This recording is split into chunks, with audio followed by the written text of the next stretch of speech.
Susmita nest পরিবারে অনেক অনেক স্বাগত জানাই। কেমন আছেন আপনারা? নতুন একটি ব্লগে অনেক অনেক স্বাগত জানাই। আশা করছি সকলে খুব ভালো আছেন। এটি ছিল হোলির আগের দিনের ভিডিও, মানে রং খেলার আগের দিনের ভিডিও। ও এখনও আমার মেয়ে মানে আরাধ্যা কিন্তু এখনও হোলি রং এগুলোর সাথে অত একটা পরিচিত নয়, কারণ আমরা যেহেতু একটু কলকাতার বাইরে থাকি, সেহেতু হোলি জিনিসটাই এদেশে আলাদাভাবে উদযাপিত হয়। সেইভাবে খুব একটা ও জানে না এগুলো কি, তাই এগুলো দেখে ও কখনো কখনো অবাকও হয়ে যাচ্ছিলো যে মাম্মাম এটা দিয়ে কী করতে হয়, এটা দিয়ে কী করতে হয়। কারণ ওর জন্ম যেহেতু একটু ভিন্ন রাজ্যে, ওর বড় হয়ে ওঠাও ভিন্ন রাজ্যে, সেহেতু কলকাতার সাথে ওর কোনো টাচ নেই।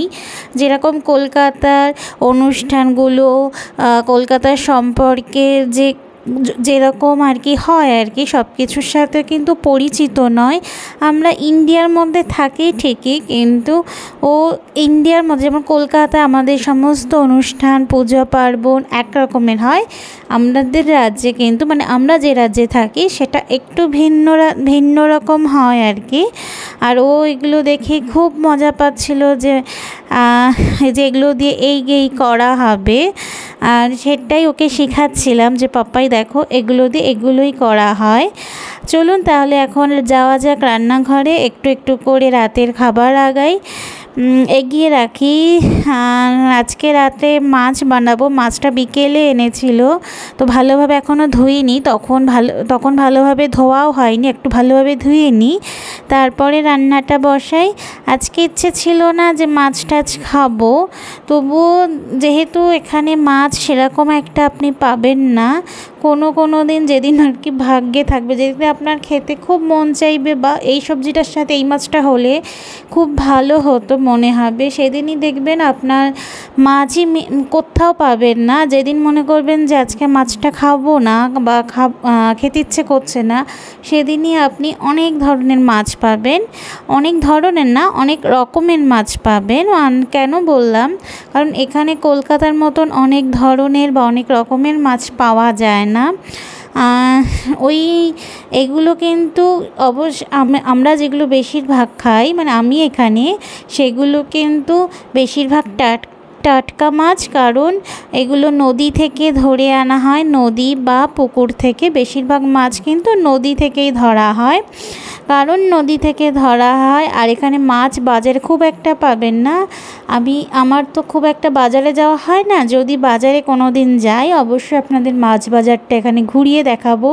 ওই একটা জায়গায় মাছ পাওয়া যায়, আর তাছাড়া কোথাও আপনি এখানের মাছ খুঁজে পাবেন না বাজার যে আপনি মাছ পাবেন। আর আমরা যেহেতু একটু গ্রামের মধ্যে থাকি, সেহেতু এখানে আশেপাশে নদী আছে, পুকুর আছে, সেখান থেকে যারা ধরে তারা আমাদের কাছে দিয়ে যায়, মানে বিক্রি করে দিয়ে যায়। তারাও কটা পয়সা পেলো, আর আমাদের খাওয়াটাও হলো জ্যান্ত মাছ, ভালো মাছ, টাটকা মাছ, এই আর কি। আর আজকের মাছটা বানানো হবে একটু মশলা দিয়ে, কারণ এই দেশে একজন বন্ধু আছে আরাধ্যার পাপার, উনি আসবেন। আমরা যেমন মাছ সবজি দিয়ে বা কোনো কিছু দিয়ে বানিয়ে খাই, কিন্তু এদেশের মানুষ খায় না। এবার মনে আসতেই পারে যে এই দেশের মানুষ মাছ খায়, অথচ মাছ পাওয়া যায় না কেন? একদমই ঠিক, এই দেশে কিন্তু মাছটা সেরকম পাবেন না আপনি কোথাও। আর মাছ খায়, কিন্তু সবাই যে খায় তা কিন্তু নয়, কেউ কেউ খায়, তার জন্য মাছটা একটু কম পাওয়া যায়। আমি আজকে যার কথা বললাম, আরাধ্যার পাপার বন্ধু, ইনি কিন্তু মাছ মাংস বলুন যাই বলুন না কেন, ইনি সবই খায়। ইনি কেন, মানে সব প্রায়জনই খায়। ঘরের মানে ঘরের বউরা বা মেয়েরা এরা একটু কম খায়, আর যে ঘরের মেন লোকগুলো হয়, মানে ছেলেরা হয়, সবাই কিন্তু খায় মাছ মাংস, সবটাই খায়। আর এই যে আমি আজকে বানাচ্ছি আতপ চাল, যেহেতু উনি আসবেন সেহেতু আতপ চালেরই ভাত হবে, সেদ্ধ চালের কিন্তু ভাত হবে না, কারণ এই দেশে সবাই কিন্তু আতপ চালই খায়। এই দেশের মেন খাবার আতপ চালের ভাত আর রুটি। এটা হচ্ছে আটা চালের মধ্যে কথা বললাম, অন্য একদিন সবজি নিয়ে কথা বলবো এই দেশে কেমন কি খাওয়া হয় না খাওয়া হয়। আর এই যে আমার মাছের তরকারি প্রায় কমপ্লিট।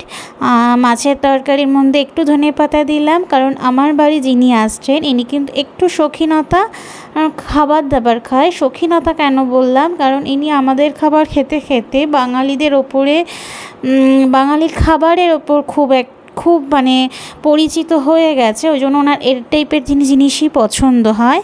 এবারে আমার রুটি, ভাতের সাথে রুটি বানাবো, ভাত রুটি আর মাছের তরকারি। উনি আসলে মানে আমাদের বাড়ি আসলে মাছ হোক বা মাংস, আমাদের বাড়ি প্রায় রুটি আর ভাতের হয়। তুমি এখন এটা শোনাবে? আচ্ছা ঠিক আছে, শোনাও। एक खरगोश था और एक कछुआ था, वो दोनों फ्रेंड थे। और खरगोश हाँ पेड़ के नीचे सो रहा था और कछुआ टॉयटे टॉयटे जीत गया। और हम लोग कहाँ खेलते हम लोग? ग्राउंड में। ग्राउंड में खेलते। फिर बताइए। এদিকে আরাধ্যার সাথে একটু বই পড়ছিলাম, এগুলোর নার্সারি বই। ওদের খাবার ওরা ওই ঘরে খাচ্ছে, আরাধ্যার পাপা, আরাধ্যার বড়ে পাপা, মানে উনি বন্ধুকে ও বড়ে পাপা বলে ডাকে। আর আমি এদিকে আরাধ্যার সাথে একটু টাইম পাস করছি, ওর সাথে একটু খেলছি, এরপরে ও আর আমি খাবো। আচ্ছা, কালকে যেহেতু নিহারিকার রেজাল্ট বেরিয়েছিল, রেজাল্টে আশা করিনি যে এইবারের রেজাল্টটা মানে এই ফাইনাল পরীক্ষার রেজাল্টটা এতটা ভালো হবে। মানে ওর এতটা জ্বর ছিল, আগের ব্লকে হয়তো আমি বলেছি এতটা জ্বর ছিল, মানে জ্বর নিয়ে পরীক্ষা দিয়েছে, কখনো ওর গায়ের থেকে জ্বর নামেনি। কিন্তু ও যে মানে এতটা ভালো রেজাল্ট করে আসবে সেটা ভাবতেই পারিনি, কারণ ও শুরুর থেকেই ফার্স্ট হয়ে এসছে স্কুলে। কিন্তু এবছর এইবারেরটা যখন এরকম রেজাল্ট করলো, তখন ভাবলাম যে না ঠিক আছে। আর রেজাল্টটা একটু ফার্স্ট হয়নি, রেজাল্টে এবার সেকেন্ড হয়েছে, মানে ক্লাসের মধ্যে সেকেন্ড হয়েছে। চলো ঠিক আছে। এরপরে আমি বাইরে দেখলাম আমার ঘরের সামনে এরকম আমরা যেমন আগে বুড়ি ঘর পোড়াতাম না হোলির আগের দিন, এই জিনিসটা কিন্তু এখানে দেখলাম যে এরা আমারই ঘরের সামনে এরকমভাবে হোলি করে বানিয়েছে, মানে এরকম কাঠ দিয়ে ছোট মতন বানিয়েছে, তারপরে পুজো দিচ্ছে। এই দেশেরটা একটু ভিন্ন রকম, দেখতে পাচ্ছেন পুজো দিচ্ছে কিভাবে। আর এই দেশে কিন্তু ছেলেদেরই দরকার হয়, মানে আমরাও যেমন আগে ধরিয়েছি, মানে আমরা সবাই মিলে ধরাতাম আর বলতাম না আজ আমাদের ন্যাড়া পোড়া, কাল আমাদের দোল, পূর্ণিমাতে চাঁদ উঠেছে হরি হরি বল। এখানে দেখলাম একটু ধরানোর স্টাইলটা আলাদা, আগে এখানে সুন্দর করেছে। আর এটা হচ্ছে এখানকার ট্র্যাডিশনাল মানে এরা করে, এটা মানে নজর উতরায়, মানে যত খারাপ জিনিস আছে ওই বুড়ি ঘরের মধ্যে দেয়, আমরা তো বুড়ি ঘর বলি, এরা এখানে আজকের দিনে হোলি বলে। আর এই তো সবারটা উতরাচ্ছে আর কি, আমারটাও কিন্তু করে দিয়েছিল। আর আগুন কিন্তু অনেক ওপরে উঠেছিল, মানে এত ছোট জায়গা যে এত বড় আগুন হবে সেটা কিন্তু মানে আমি তো অন্তত বুঝতে পারিনি। তারপরে কলকাতা যেটাকে মিস করি, আজকে একটু নিহারিকাও এর সাথে একটু মানে পরিচিত হলো যে দেখো এরকম হয়, নিহারিকাকেও বুঝিয়েছি দেখো মাম্মাম এরকম হয়, তাই ও কিন্তু শুয়ে পড়েছিল, ওকে ডেকে এনে আমি দেখিয়েছি। এই তো ভিডিওটি আজকে এখানেই শেষ করছি, দেখা হচ্ছে অন্য ব্লগে। ততক্ষণ ভালো থাকবেন, সুস্থ থাকবেন, সাবধানে থাকবেন। আর আমার ভিডিওটি ভালো লাগলে অবশ্যই একটি লাইক করে দেবেন, আর কমেন্ট বক্সে কিন্তু আপনাদের মতামত জানাতে ভুলবেন না।